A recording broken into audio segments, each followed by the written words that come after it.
Question number 284, Sri Nishikant Dubey ji. Now question number 284 and 293 we will be clear. Question number 284। Yes.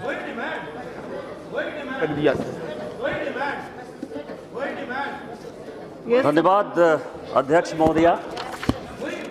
ये जवाब है अध्यक्ष महोदया, और इसमें मैं देख रहा हूं कि मैं दो लोगों का धन्यवाद देना चाहूँगा, हमारे पूर्व प्रधानमंत्री माननीय अटल बिहारी वाजपेयी जी का, कि जिन्होंने ये तय किया कि एक एम्स से काम नहीं चलेगा, राज्य के अन्य हिस्सों में, देश के अन्य हिस्सों में भी एम्स होना चाहिए। उन्होंने 6 एम्स जो है बनाने का निर्णय लिया।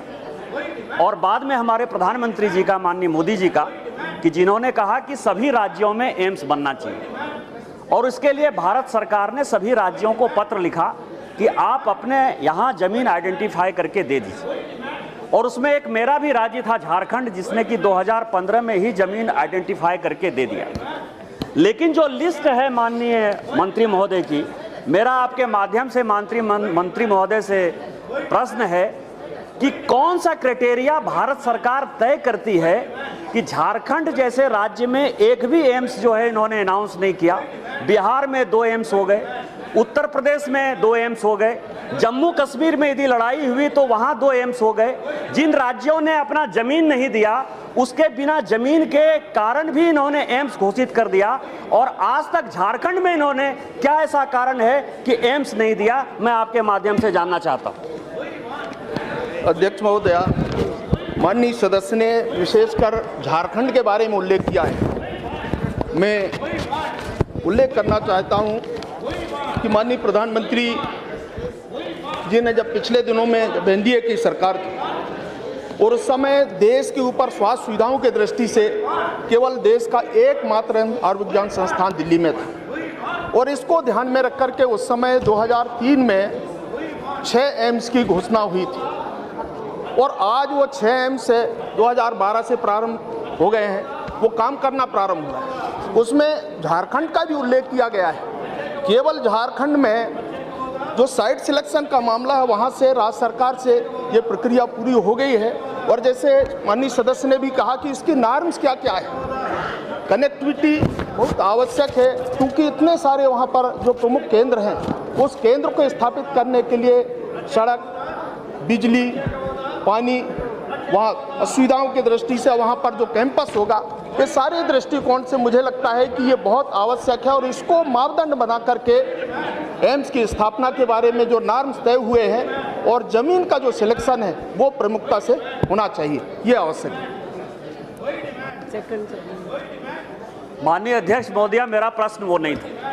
मैंने प्रश्न ये पूछा कि आखिर भारत सरकार कौन सा मापदंड अपनाती है कि जो राज्य जमीन नहीं देते हैं और जिस राज्य में एम्स नहीं है वहां 2-2 एम्स दे देते हैं, मैंने वो मापदंड पूछा। मैं दूसरा सवाल, उस प्रश्न का जवाब नहीं आया, मैं आपसे चाहूंगा प्रोटेक्शन की वो मिले, क्योंकि वो देवघर में है। ये एक पत्र है माननीय अध्यक्ष महोदया, 30 अप्रैल 2016 को हेल्थ सेक्रेटरी ने एक पत्र फाइनेंस को भेजा, और 16 जून को माननीय नड्डा जी ने एक पत्र माननीय फाइनेंस मिनिस्ट्री को भेजा। लेकिन मैं आपको बताऊं कि फाइनेंस मिनिस्ट्री का एक जवाब है मेरे पास, वो ये कह रहा है कि no financial arrangements and various other logistic requirements are finalised before deciding the opening of a new AIIMS. मतलब कि कोई भी फाइनेंसेस की कोई आवश्यकता नहीं है। उसी का दूसरा उत्तर है, क्योंकि जो ये पत्र भेजा है मंत्री जी ने, उन्होंने कहा कि 8 जो है इकोनॉमिकली बैकवर्ड राज्य हैं जहां की एम्स का सबसे ज्यादा जरूरत है। 7 राज्य में हमने एम्स दे दिया है, झारखंड एक ऐसा राज्य है जहां हम एम्स नहीं दे पाएंगे। उनका खुद का ये है। और इसके बाद जो मिनिस्ट्री ऑफ फाइनेंस ने जवाब दिया कि the state of Jharkhand being a tribal state with no institute of national importance for tertiary health care, ministry of finance has no objection to the proposal of setting up AIIMS in Jharkhand.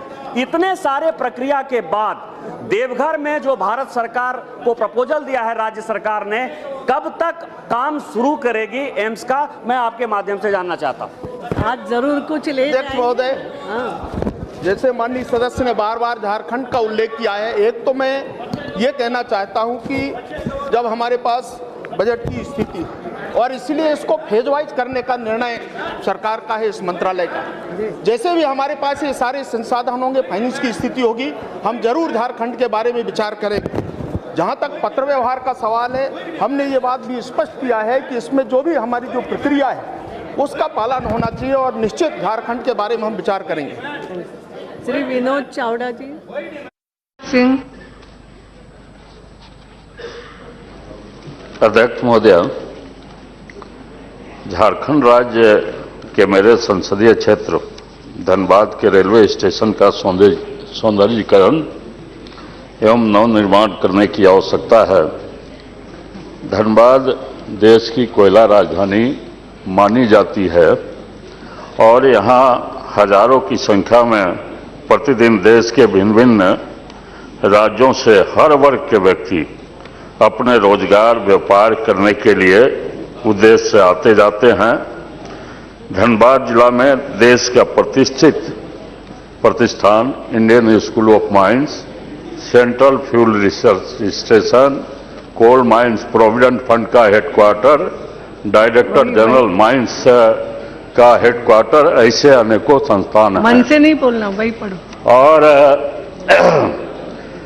Dhanbad Jharkhand राज्य का अधिक राजस्व अर्जित करने वाला जिलों में आता है।